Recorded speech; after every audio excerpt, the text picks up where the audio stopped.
అందరికీ నమస్కారం. 99 టీవీ ఈరోజు మన కార్యక్రమంలో ఏమిటంటే,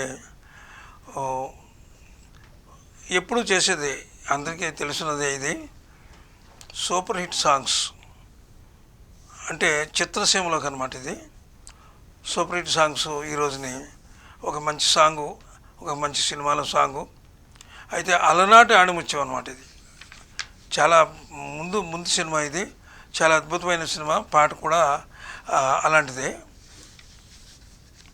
1968లో స్వరకర్తగా సినీ ప్రపంచంలో అడుగుపెట్టినటువంటి సత్యం గారు, మ్యూజిక్ డైరెక్టరు సత్యం గారు అనమాట. అడుగుపెట్టిన సత్యం గారు సంచలనాలు ఎన్నో సృష్టించారు. మరొక 5 సంవత్సరాలకి సరిపడగా ఒక పారిజాతాన్ని మనకి అందించారనమాట. సంగీత ప్రియులకు ఆ పారిజాతం ఎలాంటిదంటే, నేను మీకు చెప్తాను. పారిజాతం 4.5 దశాబ్దాలు అవుతున్న ఆ పారిజాతం వసివాడలేదు. ఆ పారిజాతం ఆయన స్వరకల్పనలో వచ్చినటువంటి పారిజాతం అది. అయితే అలాగే ఇంకొక విషయం ఏమిటంటే, ఇందులో బాలమురళీకృష్ణ గారు ఈ పాటతోటే ఆయన కెరీర్ స్టార్ట్ అయింది. ఈ పాట అందులో ఇది ఎందులోదంటే, ఈ పాట కన్య వయసు అనే చిత్రంలోది.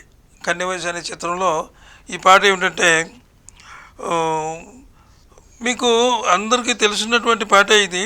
ఈ పాట ఏ దివిలో విరిసిన పారిజాతము. ఆనాటి వాళ్ళందరికీ తెలిసి ఉంటుంది. అంటే ఇప్పుడు తరానికి కొంచెం తెలియకపోవచ్చు. ఏ దివిలో విరిసిన పారిజాతము 1968లో వచ్చిందనమాట ఇది. అయితే ఇది దాశరథి గారు రాశారు. ఈ సాంగు అద్భుతమైనటువంటి పదాలు వేసి దాశరథి గారు రాశారు. అలాగే ఆయన సాహిత్యానికి సంగీతం నిజంగా మధురమైన స్వరాలతో ప్రాణం పోశారు సత్యం గారు అనమాట. నేటికి సంగీత ప్రియులకు, ప్రేక్షకులకు ఈ పారిజాతం అలాగా పరిమళాలు వెదజిల్లుతూనే ఉందన్నమాట. ఇక ఇందులో మనం టచ్ చేసే పాయింట్స్ ఏంటంటే, ఒక సినిమా, అందులో పాట, అందులో దర్శకుడు, సంగీత దర్శకుడు, రాగం, ఈ వివరాలు ఇందులో మనం చెప్తామన్నమాట. సినిమా పేరు కన్య వయసు. కన్య వయసు అంటే బ్లాక్ అండ్ వైట్లో వచ్చింది. బాగా ముందు వచ్చిన సినిమా ఇది. అలాగే దీనికి చెప్పుకున్నాం కదా, దాశరథి గారు అద్భుతమైనటువంటి పదాలతో ఈ పాట రాశారు. అలాగే సంగీతం, ముఖ్యంగా చెప్పుకోవాల్సిన సంగీతం అన్నమాట. అద్భుతమైన మెలోడీ ఈ సాంగు అలా చేశారు. అయితే సాంగు గురించి అంటే సాధారణంగా పాట వచ్చేస్తుంది, మనం వినేసిన తర్వాత ఆహా బాగుందంటాం. ఈ పాట కోసం ఆ సంగీత దర్శకుడు కానీ, ఆ రచయిత కానీ, మిగిలిన టెక్నీషియన్స్ కానీ ఎన్ని కష్టాలు పడ్డారు, ఎంత శ్రమించారు, ఈ పాట వెనక ఎంత శ్రమ ఉంది అనేది మనకి కొంచెం అంటే చాలామందికి తెలీదు. దీనికి ఒక ట్యూన్ అంటూ ఒకటి ఉంటుంది. ముందు ట్యూన్ ఇస్తారు పాటకి. ఆ పాటకి ట్యూను ఇచ్చిన తర్వాత సంగీత దర్శకుడు సత్యం గారు ఒక ట్యూన్ ఇచ్చారు దీనికి. ఆ ట్యూను ఆయన చాలా ఆలోచించి ఇచ్చారనమాట. ఎందుకంటే ఇది బాలసుబ్రహ్మణ్యం గారికి మొదటి సినిమా ఈ సినిమా. అంచేత ఆయన చాలా ఆలోచించారు. ఒక మంచి ట్యూన్ ఇవ్వాలి దీనికి అని ఆలోచించి ఒక ట్యూన్ ఇచ్చారనమాట. ఏ ట్యూన్ ఇచ్చారంటే, దీనికి నా నన్ను నా నన్ను నిన్న నాని నా నే నన్ని నా నన్న నన్న నా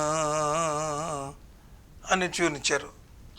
దీనికి ఆ మీటర్లో చక్కగా పదాలు ఖచ్చితంగా ఆ మీటర్లో సరిపోయేటట్టు, అర్థం వచ్చేటట్టు. అంటే ఇక్కడ సినిమా చాలామంది ఏం చేస్తారంటే రచయితలు ముందు సినిమా స్టోరీ రఫ్గా చెప్పమంటారు, వింటారు.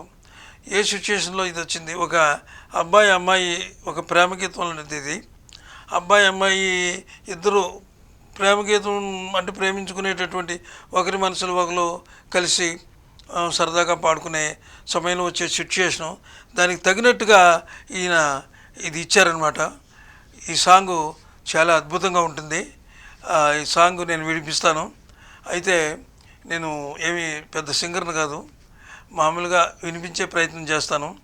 ఎక్కడైనా గమకాలు కానీ లేకపోతే ఆరోహణలు అవరోహణలు కానీ శృతి లయలు కానీ ఎక్కడైనా తప్పుకుంటే అన్యదా భావించవద్దు. ఇప్పుడు మీకు సాంగు వినిపిస్తాను. ఏ దివిలో విరిసిన పారిజాతము, ఏ కవిలో విరిసిన ప్రేమ గీతము, ఏ దివిలో విరిసిన పారిజాతము, ఏ కవిలో మెరిసిన ప్రేమ గీతము, నా మదిలో నీవై నిండిపోయనే, ఏ దివిలో విరిసిన పారిజాతము. ఇది ఇక చరణంలోకి వెళ్తే, నీ రూపమే దివ్య దీపమై, నీ నవ్వులే నవ్యతారలై, నీ రూపమే దివ్య దీపమై, నీ నవ్వులే నవ్యతారలై, నా కన్నుల వెన్నెల కాంతి నింపెనే, ఏ దివిలో విరిసిన పారిజాతమో, ఏ కవిలో మెరిసిన ప్రేమ గీతము,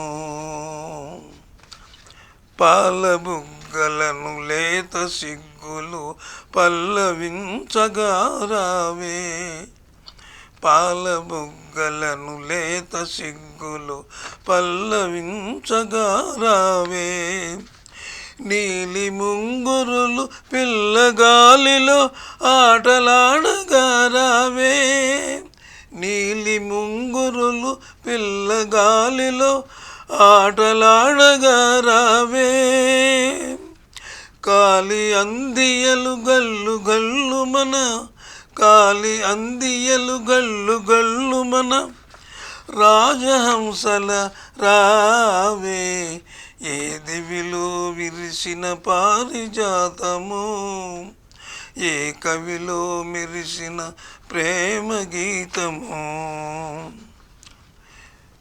నిదుర మబ్బులను మెరుపు తీగవై కలలు రేపినది నీవే, నిదుర మబ్బులను మెరుపు తీగవై కలలు రేపినది నీవే, బ్రతుకు వీణపై ప్రణయ రాగములు ఆలపించినది నీవే, నిదుర మబ్బులను మెరుపు తీగవై కలలు రేపినది నీవే, బ్రతుకు వీణపై ప్రణయ రాగములు ఆలపించినది నీవే, పదము పదములో మధువులూరగా, పదము పదములో మధువులూరగా కావ్య కన్యవై రావే, మధువు మధువులో పదము పదములో మధువులూరగా కావ్య కన్యవై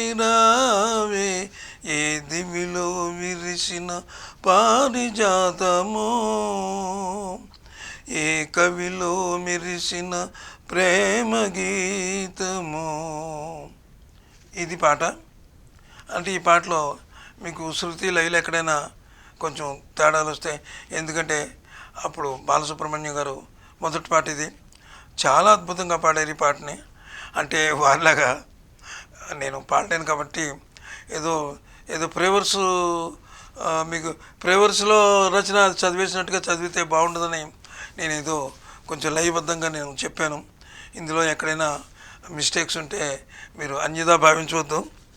అయితే దీనికి ఒక రాగం అంటూ ఉంటుంది. సత్యం గారు ఒక మంచి రాగంలో చేశారు ఈ పాటని. ఆ రాగం ఏమిటంటే సింధు భైరవి. సింధు భైరవి రాగం. ఇది ఇది ఎలా ఉంటుందంటే ఒకరిని ఒక అమ్మాయిని ఇతను ఏం చేస్తాడంటే ఆమెను తన వైపు తిప్పుకోవడం కోసం పాడే పాట ఇది. అందులో లయ ఉంటుంది, తర్వాత శృతి ఉంటుంది, అలాగే వారి భావాలు కూడా కలిసే విధంగా ఉంటుందన్నమాట. 2-3 రాగాలు వాడవచ్చు దీనికి. అయితే సింధు భైరవి రాగాన్ని దీనికి తీసుకున్నారు. మరి ఈరోజు ఈ పాటతోటి మనం ముగిద్దాం. మరి రేపు ఒక మంచి పాటతో మళ్ళీ రేపు మీ ముందు ఉంటాను. మరి అంతవరకు సెలవు. నమస్తే.